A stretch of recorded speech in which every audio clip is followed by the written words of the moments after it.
கிரியாஸின் அதிரடி ஆடி சேல் 70% வரை தள்ளுபடி. கிரியாஸ், இது நம்ம ஃபேமிலி. தொகுதி மறுவரையறை மசோதாவை நிறைவேற்ற சிறப்பு கூட்டத்தொடரை கூட்ட மத்திய அரசு திட்டமிட்டிருப்பதாக தகவல் வெளியாகியிருக்கிறது. நாடாளுமன்ற மழைக்கால கூட்டத்தொடர் ஆகஸ்ட் 13 வரை நடைபெறுகிறது. இந்த நிலையில் ஆகஸ்ட் 16 முதல் 18 வரை சிறப்பு நாடாளுமன்ற கூட்டத்தொடரை கூட்ட மத்திய அரசு திட்டம் என்ற தகவலானது வெளியாகியிருக்கிறது. விவரங்களோடு இணைகிறார் நமது செய்தியாளர் ரமேஷ். வணக்கம் ரமேஷ், இது தொடர்பான முழு விவரங்கள். ஆகஸ்ட் 16 முதல் 18ஆம் தேதி வரை 3 நாட்கள் நாடாளுமன்ற சிறப்பு கூட்டத்தொடரை கூட்டுவதற்கு மத்திய அரசு திட்டமிட்டிருப்பதாக தகவல் வெளியாகி இருக்கிறது.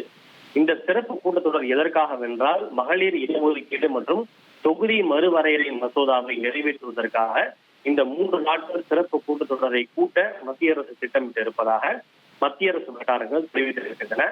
தற்போது ஜூலை 20ஆம் தேதி தொடங்கிய நாடாளுமன்ற மழைக்கால கூட்டத்தொடர் நடைபெற்று வருகிறது. மழைக்கால கூட்டத்தொடர் முடிவடைய இன்னும் 8 நாட்கள் மட்டுமே இருக்கின்றன. இந்த மழைக்கால கூட்டத்தொடரிலேயே மகளிர் இடஒதுக்கீடு மற்றும் தொகுதி மறுவரையறை அதாவது டீலிமிட்டேஷன் மசோதாவை கொண்டு வந்து நிறைவேற்ற மத்திய அரசு திட்டமிட்டிருப்பதாக ஒரு எதிர்பார்ப்பு நிலவிய சூழ்நிலையில் இந்த மசோதாக்களின் முக்கியத்துவம் ஒரு கருதி 3 நாட்கள் சிறப்பு கூட்டத்தொடரை கூட்ட மத்திய அரசு திட்டமிட்டிருப்பதாக தகவல் கிடைக்கப்பெற்றிருக்கிறது. இது தொடர்பாக மக்களவை எதிர்க்கட்சி தலைவர் ராகுல் காந்தியை இன்று காலை நாடாளுமன்ற விவகாரத்துறை அமைச்சர் கிரண் ரிஜிஜு நேரில் சந்தித்து அரசின் இந்த முடிவை தெரிவித்து இருப்பதோடு இந்த மசோதாவை நிறைவேற்ற காங்கிரஸ் கட்சியினுடைய ஒத்துழைப்பும் தேவை என முறைப்படி ஒரு கோரிக்கை ஒன்றை வைத்திருப்பதாகவும் தகவல் கிடைத்திருக்கிறது. ராகுல் காந்தியை சந்தித்த பிறகு அவருடன் பேசப்பட்ட விஷயங்களை, ராகுல் காந்தி முன்வைத்த கோரிக்கைகளை மக்களவை சபாநாயகர் ஓம் பிர்லாவையும் அமித்ஷாவையும் சந்தித்து நாடாளுமன்ற விவகாரத்துறை அமைச்சர் கிரண் ரிஜிஜு தெரிவித்திருப்பதாகவும் தகவல் கிடைத்திருக்கிறது.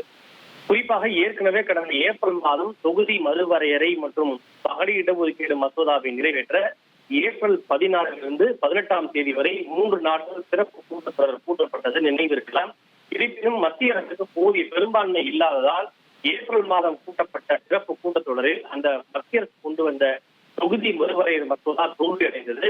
தற்போது பல்வேறு மாநிலங்களில் ஆட்சி மாற்றம் ஏற்பட்டிருக்கக்கூடிய சூழ்நிலையில் இந்த மசோதாவை மீண்டும் கொண்டு வந்து நிறைவேற்றுவதற்கு மத்திய அரசு மிக தீவிரம் காட்டி வருகிறது. அதன் அடிப்படையில் தான் இந்த 3 நாட்கள் சிறப்பு கூட்டத்தொடரை கூட்டுவதற்கும் மத்திய அரசு திட்டமிட்டிருக்கிறது. இது தொடர்பாக எதிர்க்கட்சிகளுக்கும் தகவல் அனுப்பப்பட்டு உங்களுடைய கருத்து என்ன என எதிர்க்கட்சிகளுடைய ஆலோசனைகளையும் கருத்துக்களையும் மத்திய அரசு கேட்டிருப்பதாகவும் அவர்களுடைய கருத்துக்காக காத்திருப்பதாகவும் தகவல் கிடைத்திருக்கிறது. விவரங்களுக்கு நன்றி ரமேஷ்குமார். கிரியாஸின் அதிரடி ஆடி சேல் 70% வரை தள்ளுபடி. கிரியாஸ், இது நம்ம ஃபேமிலி.